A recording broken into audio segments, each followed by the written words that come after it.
मेरे वरिष्ठ यहाँ पे हैं, बहुत लोग बैठे हैं जिनमें से बहुत से लोगों को देखा है, पढ़ा है, उनसे सीखता हूँ।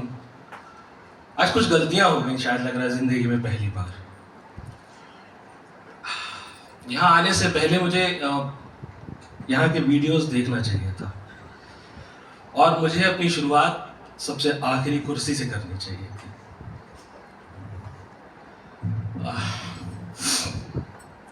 दूसरी गलती ये हो गई कि आपको आखिरी में पढ़ना चाहिए था, क्योंकि अब कुछ नहीं बचा। मेरे अंदर ना हिम्मत है, मेरे मैं आप मुझे छू के देख सकते हैं, मेरे हाथ भी कांप रहे हैं और पैर भी। मैंने अपनी माँ को अभी कुछ महीने पहले ही कैंसर से खोया, तो वो एक एक चीज जो आपने कही वो सामने खड़ी हो गई आकर।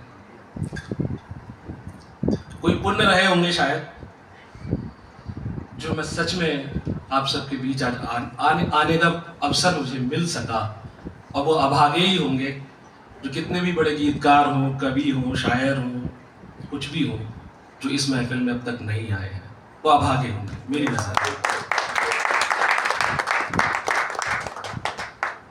मैं अपनी जिंदगी की सारी लिखावट, कविता, गीत मैं अगर एक पलड़े पे रखूं और नेहा जी के एक गीत के बराबर रख दूं तो मुझे उम्र बीत जाएगी, लेकिन मैं उसकी बराबरी नहीं कर पाऊंगा।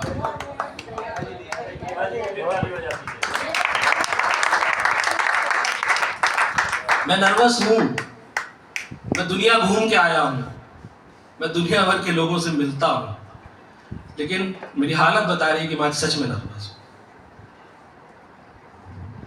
बड़े अरमान थे कई बार लोगों से मिलने के, बहुत सारे लोगों को देखने का। सुभाष चंद्र जी, श्रद्धेय सुभाष चंद्र जी, श्रद्धेय सिंघल सर, अशोक यात्री जी, दीपक जी, प्रीति जी यहाँ पर बैठी हैं सामने, सुरेंद्र शर्मा जी, उनकी आवाज़ मैंने सैकड़ों बार सुनी है। मैंने अभी सर आपको सुना, जो गुड़ियों वाला जो सुनाया आपने, मेरी बड़ी तमन्ना हुआ करती थी कि कभी ऋषि सर को सुनाऊं। मैं स्वार्थी था, मैं आपको झूठ नहीं बोलूँगा, क्योंकि मैंने अपनी माँ से सीखा है कि झूठ तब तक ना बोला जाए जब तक बहुत ज़रूरी ना हो। मैं बहुत स्वार्थी मन से कभी कभी चलता था कि कभी मुझे ऋषि सर सुन लें सामने से, तो हो सकता है मुझे अकादमी के किसी अच्छे प्रोग्राम में बुला लें। मैं नहीं छुपाऊंगा सर, और यही मेरे साथ मेरे 22 साल के पत्रकारिता के करियर में रही। एक रिश्ता हमेशा आप सबसे मेरा रहा, अनजाना रिश्ता था वो। जब कभी भी आप सब आज तक खोलते होंगे तो उस पर एक बहुत मामूली सा छोटा सा 1.25 मिनट का एक कैप्सूल आता है, सो सॉरी। कार्टून एनिमेशन होता है जिसमें प्रधानमंत्री से लेके और सबकी बातें होती हैं। उसकी आवाज़ आप जब सुनते हैं तो मेरा आपसे एक रिश्ता अनजाने में वैसे ही जुड़ जाता है, क्योंकि उसको लिखता भी मैं ही हूँ, बनाता भी मैं ही हूँ। उसके सारे कार्टून एनिमेशन स्क्रिप्ट। क्या बात है, क्या बात। शुक्रिया उर्वशी जी, अगर आपने मुझे यहाँ न बुलाया होता और मुझे कभी बाद में यहाँ आने का मौका मिला होता तो आपसे शिकायत रहती कि आपके पास वो अधिकार था यहाँ बुलाने का, आपने नहीं बुलाया। माला जी क्या बोले, मैं क्या, बाद में किसी का भी फीडबैक ले लीजिए, सब ऐसे ही रहेंगे, निःशब्द रहेंगे। और आपकी निजामत, बहुत दुनिया देखी लेकिन मैंने ऐसा मंजर कभी नहीं देखा। तुलिका जी, आपका गीत, आपका नाम नेहा जी है शायद, नेहा जी, शुभ्रा जी, जैन साहब आप, विनय जी आप, मतलब नाम याद हो गए मुझे। प्रखर, आपका जो आपने जो एक गज़ल पढ़ी शुरू में, जो आपका अंदाज था, सब कुछ याद रहेगा। और आपको मैं विशेष धन्यवाद देना चाहूँगा कि बिना किसी सकुचाहट के आपके हाथ का फ्रेम नहीं हिला है इतने लंबे वक्त से। मुझे मेरे जीवन की बहुत खूबसूरत सी सौगातों में से एक सौगात के रूप में ये पूरा वीडियो दे दीजिएगा, क्योंकि इनमें से कई गज़लें, कई गीत में गाड़ी में आते जाते हमेशा सुनना चाहूँगा। तो मैं, आदेश है, समय भी कम है, तो मैं अपने छोटे छोटे कुछ बातें ही रखता हूँ। बहुत कुछ सुनाने का मन था लेकिन सर अब कुछ बचा नहीं मेरे पास। अच्छा ठीक है, जो आपका आदेश है वही सुनाते हैं। हालांकि मैंने सोचा था कि जो आपकी परंपरा थी पंकज जी, जगदीश सर, आपकी जो एक परंपरा थी कि नया सुनाना चाहिए, तो मैं भी उसी परंपरा को का संवाहक बनना चाहता था हमेशा से, और चाहता हूँ कि कहीं मंच पे जाऊँ तो कुछ तो नया सुनाऊँ। वरना लोग कहते हैं, आज आरोप लगता है हमारे बहुत वरिष्ठों पर भी, तमाम लोगों पर, कि वही किस्सा बेटा 25 साल से सुना रहा है। मैं उस आक्षेप से बचना चाहता हूँ, लेकिन जो आदेश हुआ है मैं वही सुनाता हूँ। पहले एक 3 लाइन का गीत है, पहले उससे जोड़ता हूँ आपको, और उसके बाद जो आदेश है उस गीत को सुनाता हूँ। मैं तुम्हारा ही था, मैं तुम्हारा ही हूँ, हर जन्म में तुम्हारा रहूंगा सदा। संजीव सर, आज इसको लेके घर जाइएगा, आज बहुत बड़ा दिन है आपके। मैं तुम्हारा ही था, मैं तुम्हारा ही हूँ, हर जन्म में तुम्हारा रहूंगा सदा। फिर नया रंग है, फिर नया रूप है, मैं वही कृष्ण हूँ, तुम वही राधिका। मैं तुम्हारा ही था, मैं तुम्हारा ही हूँ, हर जन्म में तुम्हारा रहूंगा सदा। फिर नया रंग है, फिर नया रूप है, मैं वही कृष्ण हूँ, तुम वही राधिका। अगर तुम्हें याद है, मैं मिला था तुम्हें, अगर तुम्हें याद है, मैं मिला था तुम्हें, रास के रंग में और बनवास में। अगर तुम्हें याद है, मैं मिला था तुम्हें, रास के रंग में और बनवास में। तुमने तज कर महल प्रेम पत्थर चुने, मैं वही राम हूँ जिसकी तुम साधिका।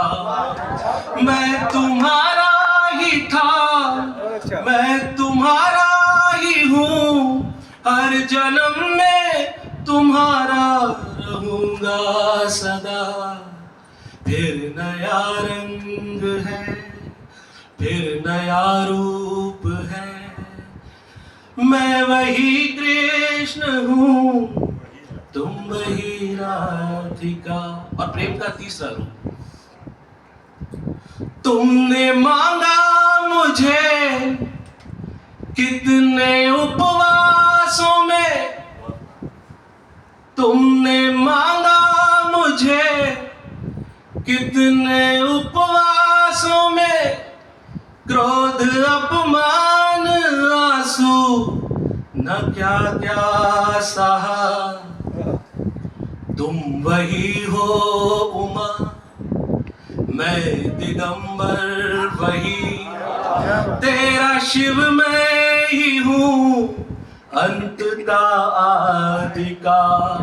मैं तुम्हारा ही था, मैं तुम्हारा ही हूँ, हर जन्म में तुम्हारा रहूंगा सदा। फिर नया रंग है, फिर नया रूप है, मैं वही कृष्ण हूँ, तुम वही राधिका।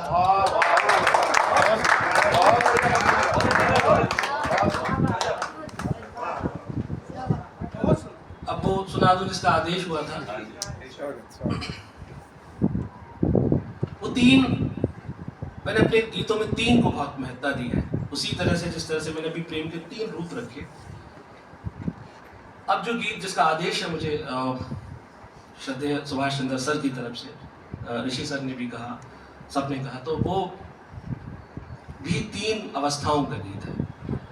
वो मुझे तब उसका सृजन मेरे मन में, उसका बीज तब अंकुरित हुआ जब मैंने अटल जी को से एक बार उस वक्त मुलाकात की जब वो बोलने की अवस्था में नहीं थे। मुझे लगा शायद कुछ सोच रहे, कुछ तो बोल रहे होंगे। फिर मुझे अपने घर के बुजुर्ग याद आए कि जो अक्सर लेटे होते हैं घर में, वो शायद कुछ कहने की कोशिश कर रहे होते हैं और हमको लगता है कि उम्र हो गई है तो बुदबुदा रहे हैं। तो उस गीत का जो तीसरा बंद है वो उससे पहले शुरुआत हुई और फिर मैंने पूरा गीत लिखा। 3 अवस्थाओं का गीत है और मुझे बहुत खुशी होती है इस बात की कि मैंने कभी अपने जीवन में ये नहीं कहा कि तीसरी पंक्ति में या चौथी पंक्ति में ताली दीजिएगा, और मेरे गीतों में सच में कभी ताली नहीं बजती है, ये मुझे बहुत अच्छा लगता है।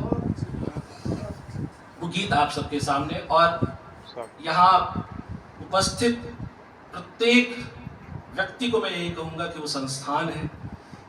मुझे अपनी कॉपी स्क्रूटनी के लिए आज मैं उनके सामने भेज रहा हूँ यहाँ से। गीत गाने कीजिएगा।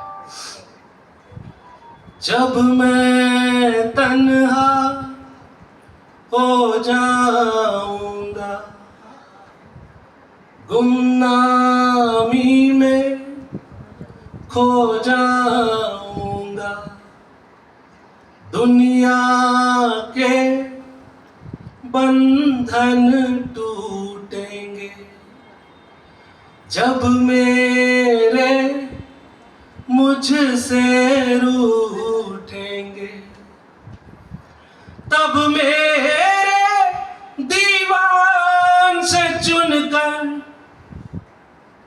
कोई नज्म सुनाओगी क्या, मुझसे मिलने आओगी क्या, बोलो प्रीत निभाओगी क्या, मुझसे मिलने आओगी क्या, बोलो प्रीत निभाओगी क्या। है होठों पर गीत अभी तो, जीवन में संगीत अभी तो, मैं गीतों का राजकुंवर भी, है बहु तेरे मीत अभी तो, लेकिन जब मिट जाएगा सब, अपना हाथ बढ़ाओगी क्या, मुझसे मिलने आओगी क्या, बोलो प्रीत निभाओगी क्या। वो बंद तीसरा जिसका मैंने उल्लेख शुरू में किया। एक दिन ये मधुमास न होगा, मेरा होना खास न होगा,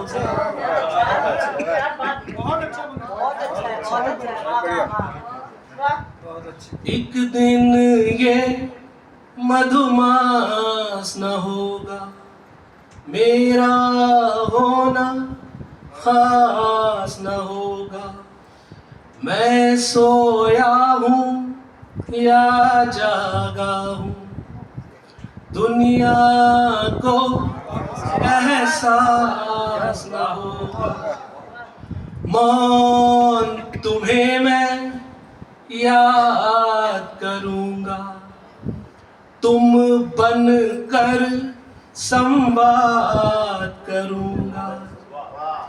जब मैंने कहा था जो बुदबुदाते हैं, अक्सर हम संवाद कर रहे होते हैं किसी से, जब अंतिम बेला होगी तब तुमसे एक फरियाद करूँगा, तब मेरे संदेश पाकर।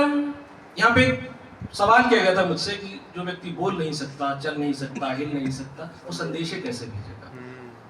तो मैंने कहा कि जब मन से मन लगा हो और मन से मन की लगन हो तो संदेशों की जरूरत नहीं होती, अंदेशे खुद हो जाते हैं। क्या बात। एक दिन ये मधुमास न होगा, मेरा होना खास न होगा। मैं सोया हूँ या जागा हूँ, दुनिया को एहसास न होगा। मौन तुम्हें मैं याद करूँगा, तुम बन कर संवाद करूँगा। जब अंतिम बेला होगी तब तुमसे एक फरियाद करूँगा। तब मेरे संदेशे पाकर रुखसत करने आओगी क्या? बोलो प्रीत निभाओगी क्या? मुझसे मिलने आओगी क्या?